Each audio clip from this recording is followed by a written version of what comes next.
Here we go.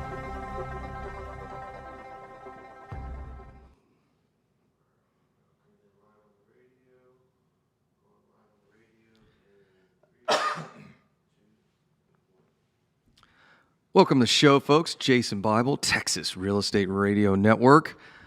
I am back from my bout of the COVID.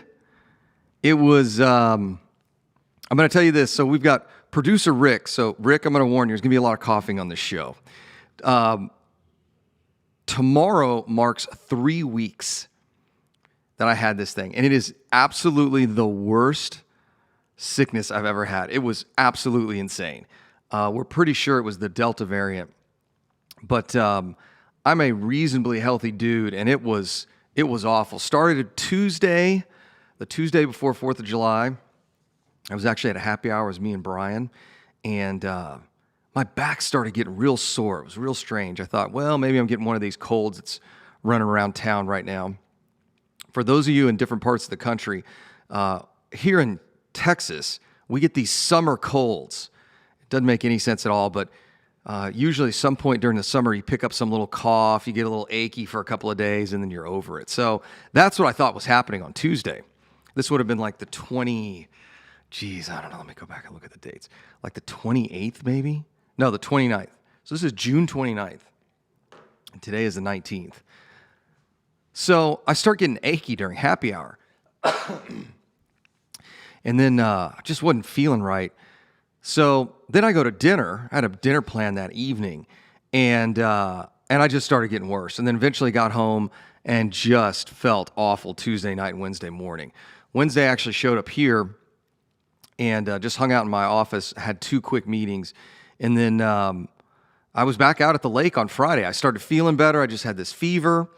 So went to the lake on Friday, and by Sunday morning, I felt so awful. I was like, I got to go to a clinic. This is not a cold. This is something totally different. And sure enough, they did the rapid test on me, and they said, hey, man, you got COVID. So from there, I just immediately went home. That was Sunday, July, 4th or 5th, whatever day that was. And essentially, I've been hanging out at the house since Friday this past week. At one point, I actually went to the hospital. I had to have an ambulance come pick me up, went to the hospital. It was awful. I was there for about 6 hours. The problem I had was, of course, you had the fever and the chills, and then my lungs were filling up with fluid. In fact, I could hear the crinkling of my lungs when I breathe. It was so crazy. So I go to the hospital because I just can't stop coughing. And I was coughing so much, I don't want to say I was passing out, but literally I had to lay down on the couch and I couldn't move. And I couldn't see, I couldn't read. So I actually thought I was just going to jump in my truck and drive to the hospital. I couldn't even read my phone. So I called 911, said, hey, guys, come get me and let's go to the hospital. So I went to the hospital, was there for about 6 hours. And they said, look, if your pulse ox drops below 90%, then come back. But otherwise, here's a bunch of prescriptions to slow the cough and help you with breathing. But, there's not much else we can give you. So I had a bunch of people reach out to me like, oh, you need to get on ivermectin, you need to get on this, you need to get on that. And I'm like, guys, they really don't prescribe that stuff unless you are hospitalized.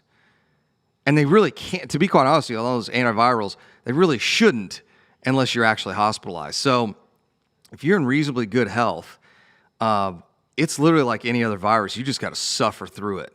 So that's really where I've been for almost 3 weeks now. It was absolutely wild. The worst sickness I've ever had. It was awful. Now, a lot of people have asked me, am I vaccinated? I am not. But here's the interesting thing. I know folks who've got the same variant I did that were vaccinated. So, the vaccine is not a bulletproof measure. It's just like the old flu vaccine. You can just get a different version of the flu. Or if you get the flu, it's not as bad. So if I had the vaccine, would it be better? I don't know. But it looks like I've got the antibodies for at least 90 days. I have a buddy of mine that called me last week, and he said he got it back in December and still has the antibodies. He gets tested about every quarter, every 45, 60 days. So we'll see. We've got our real estate cruise coming up in October, and you are required to be vaccinated for that cruise. So I'm going to have to get one of these vaccines at some point. My guess is I will probably get the J&J one.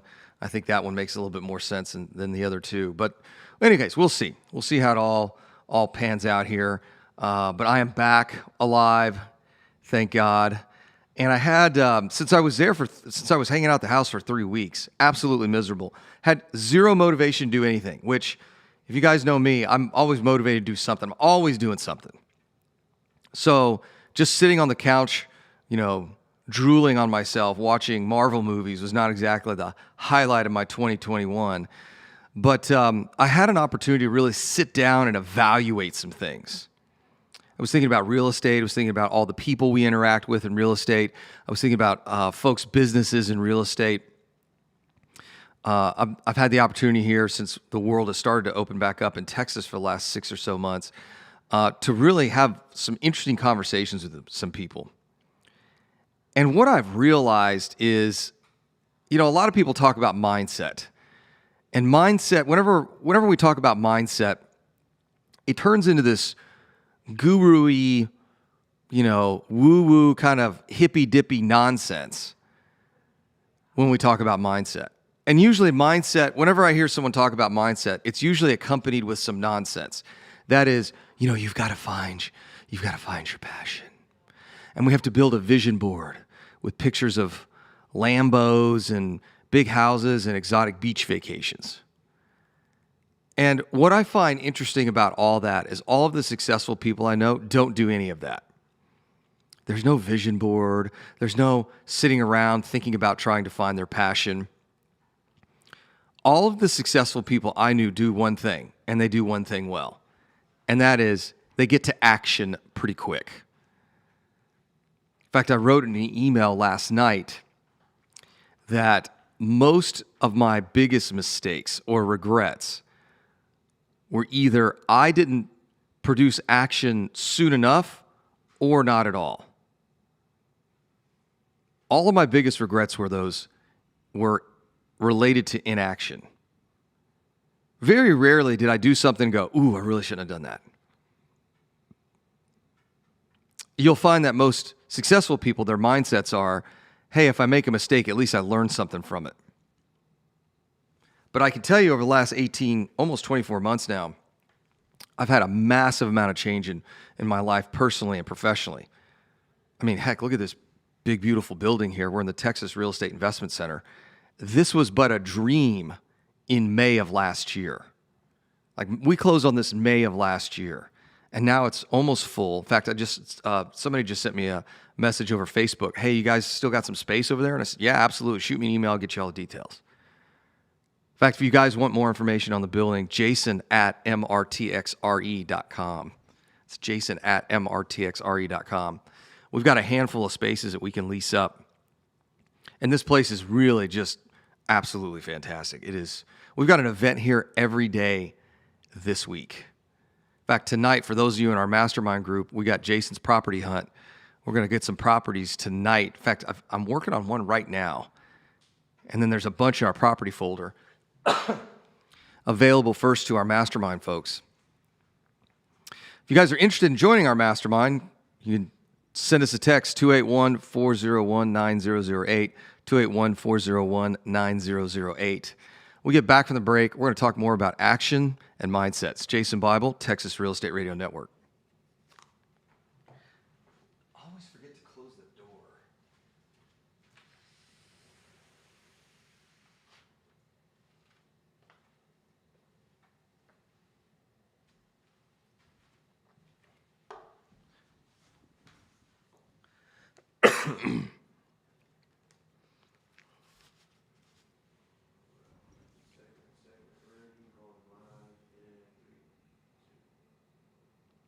Welcome back, Jason Bible, Texas Real Estate Radio Network. Oh, to finish my COVID story, I did get a negative COVID test. So I'm coughing all over Rob's microphone, but it is COVID-free. It might have something else in it, but it is definitely a COVID-free experience.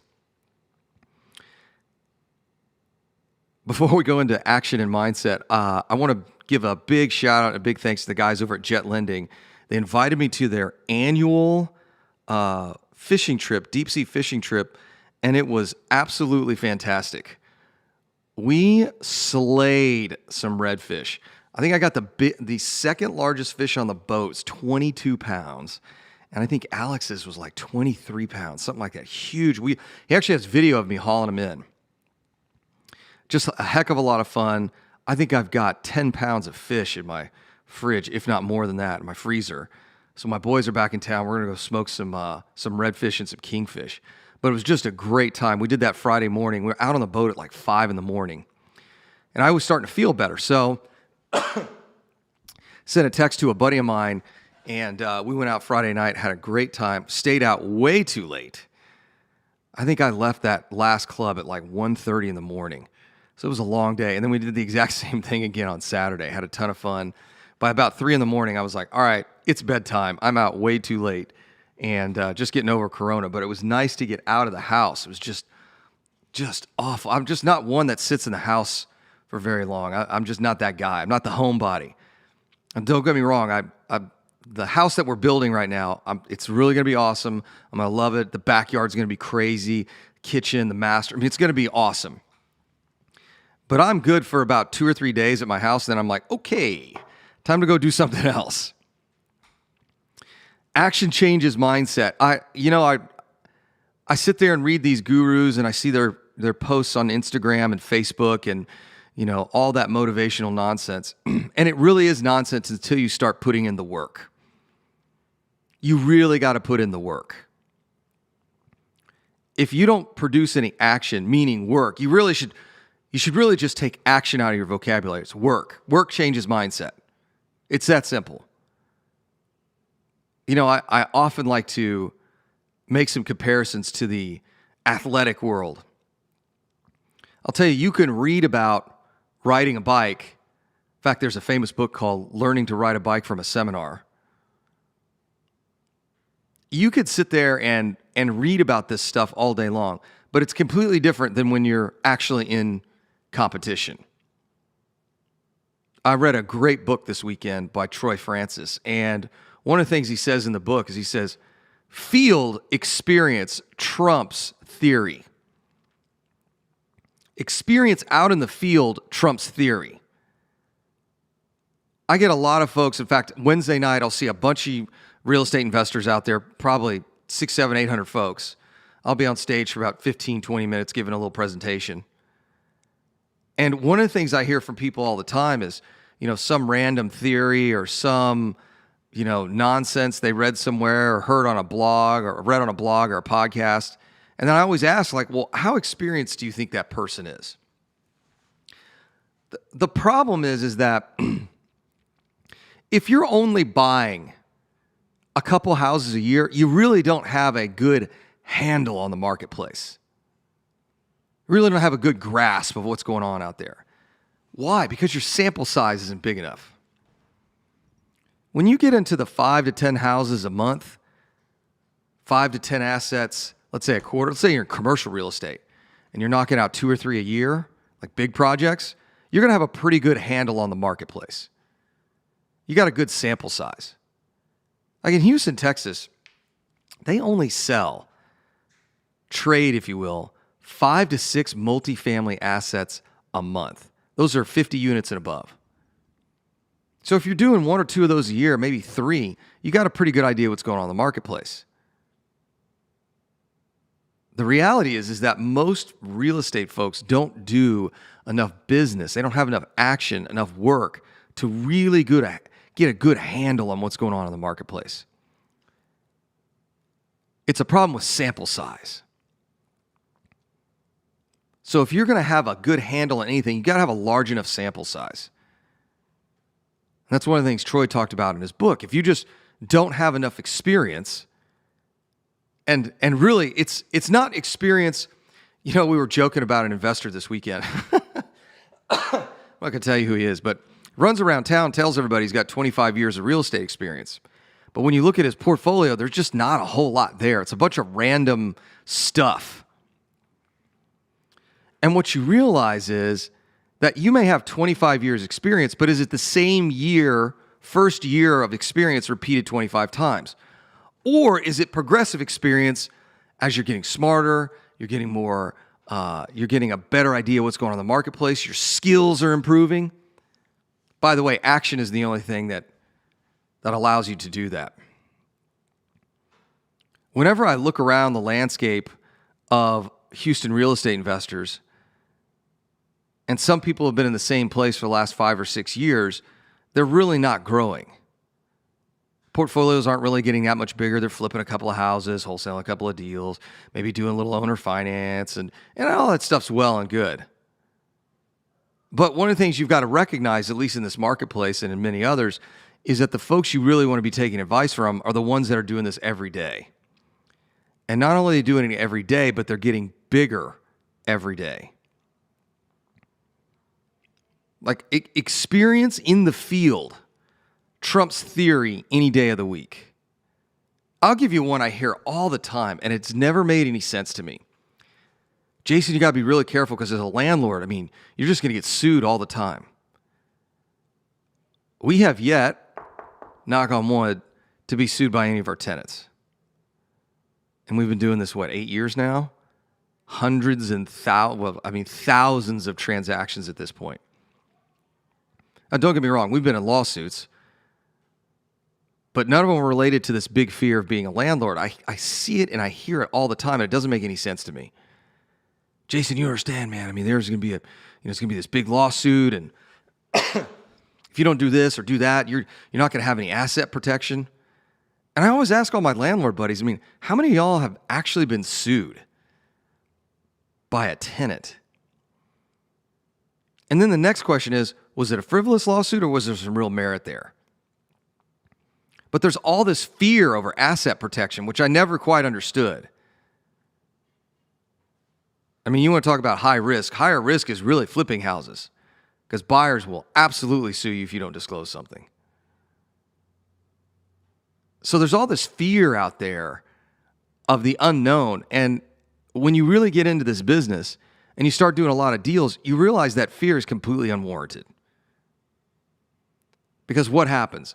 As you produce more action, your mindset starts to change, and you start getting real practical experience in the field.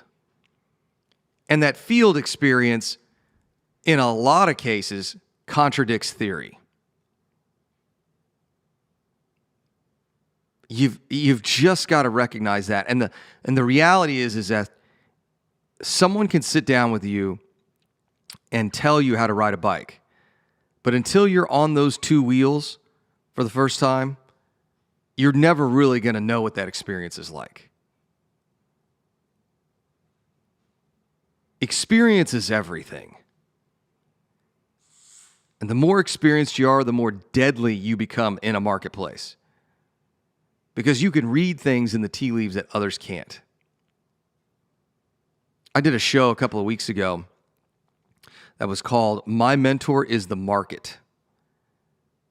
And the only way for that to happen is you've got to get experience in the marketplace. When we get back from the break, we'll talk more about action and mindset. It's Jason Bible, Texas Real Estate Radio Network.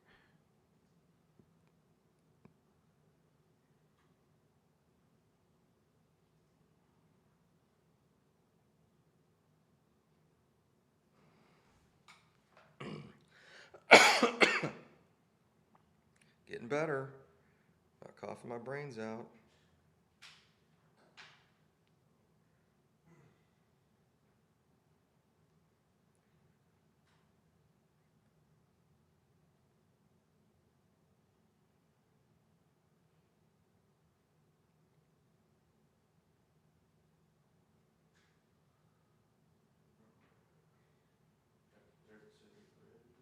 Okay.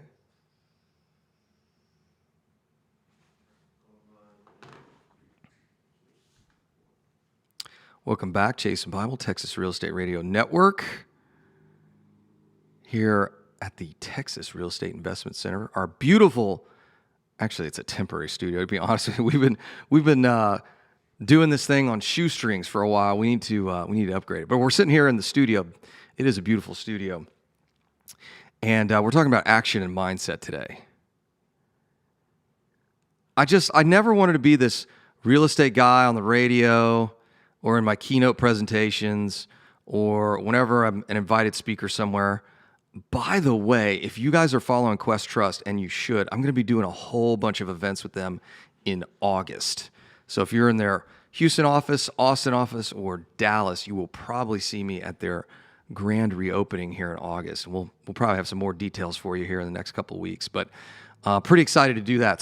Quest is always a great place to do a presentation at, especially in Austin because it's an old bank. If you guys ever go to the Austin office, they've got the vault is actually a conference room. It's pretty cool. Anyway, and I think they kept the vault door. At least last time I was there, it was still in, which is pretty cool. So in any case, I never wanted to be one of these real estate gurus that gets up there and talks about mindset. You got to have your mind right. You got to know what you want from life. You want a Lambo and a big house, and you want to be going on fancy beach vacations. You want to retire early and live on the beach. I couldn't think of a more worthless existence than to just sit there on a beach all day. I don't know about you, but don't get me wrong. I like vacations. I like going to great places. I like going to fancy restaurants and all that other stuff.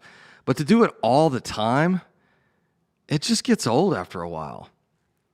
Heck, I own a bunch of beach houses. I can go zip down to the beach right now if I wanted to. Now, granted, it's not as exotic as, Turks and Caicos or St. Croix or even some places in Mexico. But the reality is that you really want to be a productive member of society. That's why I never understood when the real estate gurus start talking about mindset and then doing nothing. Like, how does that work exactly? In fact, I read an interesting article on this and listened to a podcast with Jordan Peterson probably 3-4 months ago. Your goal can't be to do nothing. I'm going to retire. I'm going to sit on this beach. Isn't it going to be great? We're going to have all this passive income. We're just going to beach all day. The irony is, and what they found in most studies, is that the mind doesn't operate that way. Your goal to do nothing or to just travel or to just be on constant vacation, the brain doesn't work that way. It's got to achieve something through discipline and hard work. And the reality is, sitting around looking at your vision board, dreaming about the next exotic beach vacation, your brain just doesn't process success that way. Now, don't get me wrong. Is it great to go on beach vacations and have the time to do whatever you want? Absolutely. But you still have to be a productive member of society. There's a reason that the stats are what they are regarding retirement.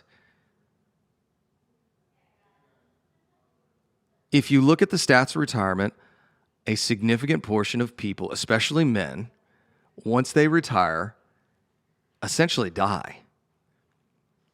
And it really doesn't have anything to do with health before retirement. It's just they've lost their productive value. So whenever people start talking about mindset and retiring and I want to sit on the beach and goof around and all that, it's like, yeah, but that's going to age you double dog years. Men and women. Like, I could have retired at 35. Like, do you really want to retire at 35? What are you going to do all day? Play golf? There's nobody at the golf course. A couple other retired guys. 35 years old, what are you going to do? You got another 50 years ahead of you at least, if not 60. You could start that nonprofit. That's always an admirable goal. I've always been a big proponent of, if you're going to do charity work, you first have to have your house in order. You really do. Real estate's a great way to do that, obviously, with a passive income and all that other stuff. But at the end of the day, everything is action-oriented. That's how humans were designed. If you're not producing some sort of action, improving your life, growing, then you're never going to really feel successful. I will tell you, the worst person in the world to be, maybe the second worst person. One is abject poverty. The second worst person in the world is to be rich, but you didn't earn any of it, and you don't have to work. That is an awful place to be. I met a lot of guys like that over the years, i.e. the trust fund babies. and they are deathly afraid of spending money. Well, some spend it like water. Others don't know what to do with it because they've never earned it. It's that whole action thing. And their mindset, even though they may be wildly wealthy, is that of abject poverty because of fear. You know, one of the things that's been said over and over again is you could redistribute all the money in the world, and then the folks that were rich and successful before, in about 5 years, will be back where they're rich and successful again. Creating wealth, real wealth, is not necessarily a mindset, although the mindset's important. It's all action. You know, if you look at the number of hours that are worked up here on the Mr. Texas real estate team, it is 100% action-based. We really don't sit around the office and talk about anything but real estate. Occasionally, football comes up, but 99.9% of the time, it's making money and doing deals. I hadn't seen Brian in 3 weeks. He popped in the office today. And what was the first thing we talked about? We talked about some COVID stuff, but after that, we started talking about money and deals. I'm raising money for a beach house project amongst our folks. It's an Airbnb. It's going to be pretty cool. I'm super excited about it. We're also raising money for our funds and a couple other things that we've got going on. But we're not sitting around the office talking about what our next vacation is going to be. And I think that's the real big difference. You get in these real estate clubs and everybody's already spending the money that they haven't made yet. They're already sitting on the beach, which they've not earned. Yeah, I got this vision board, and it's got Lambos on it, big houses, beach vacations. Yeah, that's great. Where's your vision board with the action on it? I would much rather, if you guys have to have a vision board, I would much rather you have a vision board of what your portfolio looks like. Because that is way more important. Jim Rohn used to say this: most people spend more time planning their vacation than their lives. And I find that to be 100% true. 100% true. Whenever I plan a vacation, I'll give you a great example. This cruise we're going on with our mastermind folks in October is super simple. We just picked the date, said this is where we're going to go. We want a 5-day cruise. Done. That was it. I think it was maybe an hour of planning, if that. I don't even think it was an hour. I think I was sitting with my feet up on my desk, and Rob came in. I was like, hey, man, you want to do a cruise in October? He goes, sure. That was it. In discussion. We went to our cruise gal. She got us all set up, sent an email out to everybody in the mastermind, and we've got like 30 people going. All right, when we get back from the break, we'll talk about more about action mindsets. Jason Bible, Texas Real Estate Radio Network.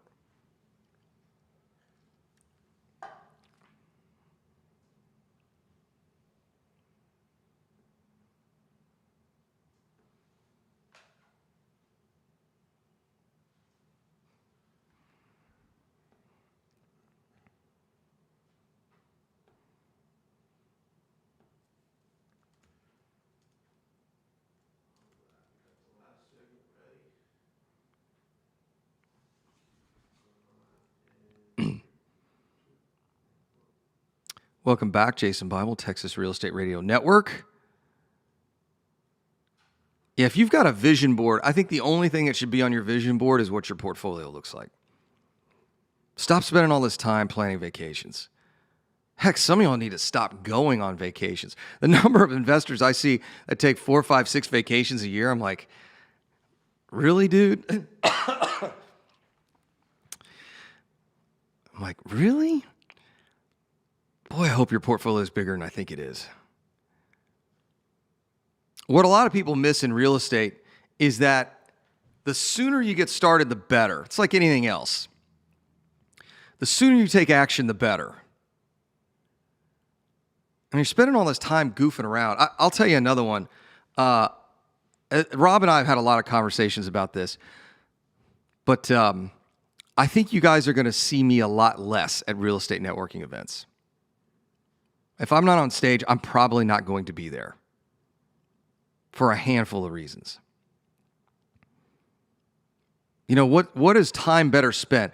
Going to another real estate networking event? Or talking to a couple of wholesalers? Or putting on a webinar for people finding your property? Like, there's some real implications of time. Well, I'll tell you the other thing, too. As California, New York, and New Jersey open up, he and I are going to be spending a lot of time there, between there and here in Texas. In fact, I'm already looking at renewing our Surf Air membership so we can just jump on the plane and head out there whenever we need to.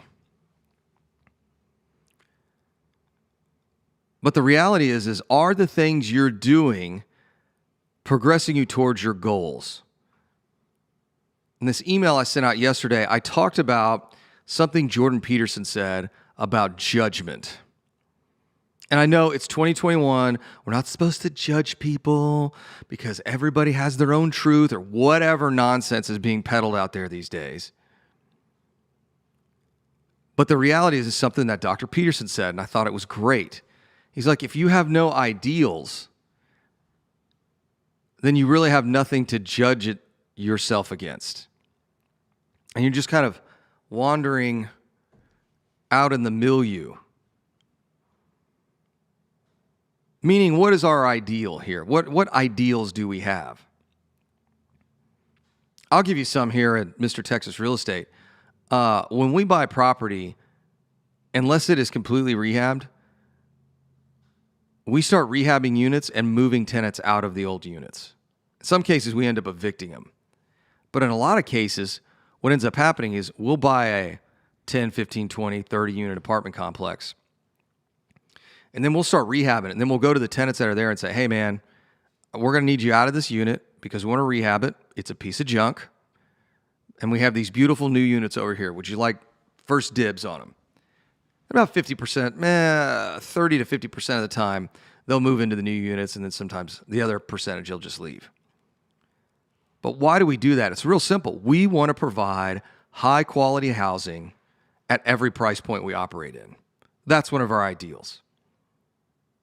We could, just like the rest of these other slumlords out there, leave these things in complete duress. I mean, we could do that. But we don't. One of our ideals is to go in and fix these things up and make them really nice. In fact, I would argue our Class C apartments are probably nicer than the house you live in. At least if it's not as nice, it's pretty close to as nice as the property you live in. Like, it's going to be interesting when we finish my personal house, how much. Now, there's going to be some fixtures that are obviously different. It's going to be a little bit higher end, but it's going to be a lot like our rental properties are. Because our ideal is we're going to build the best product that's available in any of those marketplaces. Because to us, the alternative is not palatable.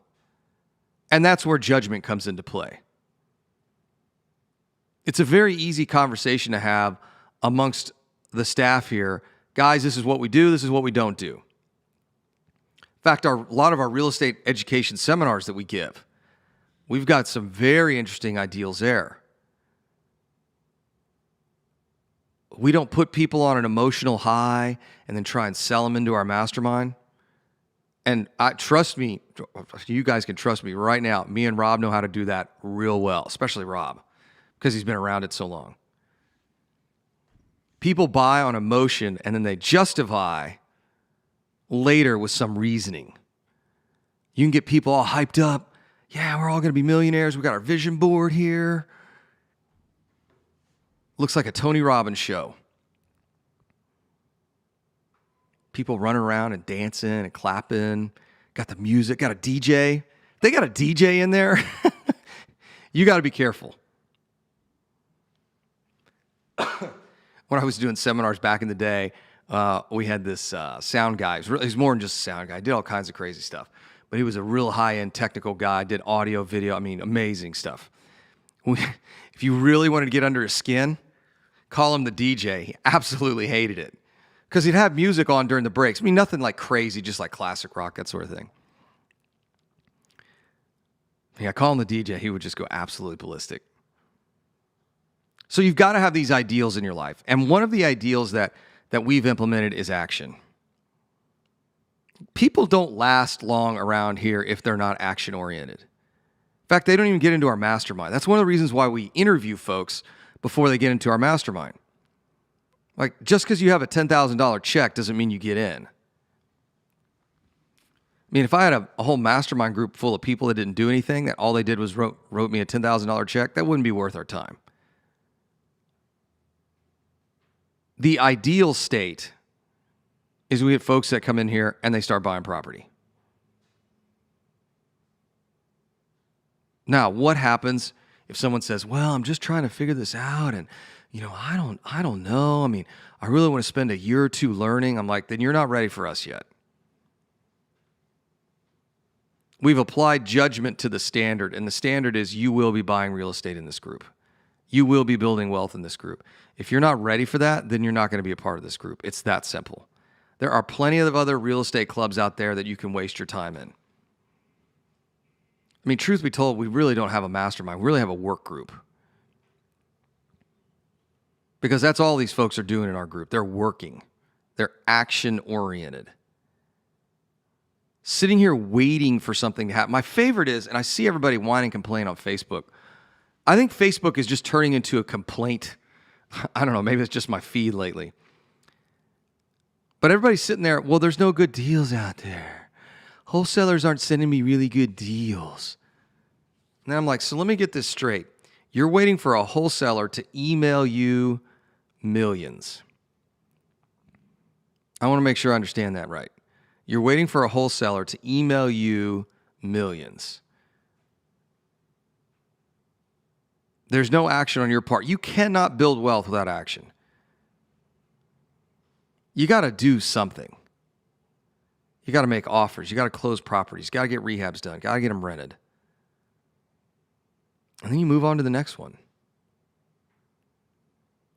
But the problem is most people don't look at it that way. They're like, I went to the guru. I'm talking to some real estate agents. I don't even know if I'd waste my time talking to listing agents right now with inventory being down 50% and sales up like 40%. I don't think I'd waste my time just calling a bunch of agents. I think instead, I'd go look at listings and start making offers on listings. But Jason, it won't close when I have to call like 20 or 30 listings. Yeah, you got to do some work. Got to have some action. I want to thank everybody listening to the show. Not a bad first show back in 3 weeks. We got a short message after the break, and we will see y'all tomorrow. It's Jason Bible, Texas Real Estate Radio Network.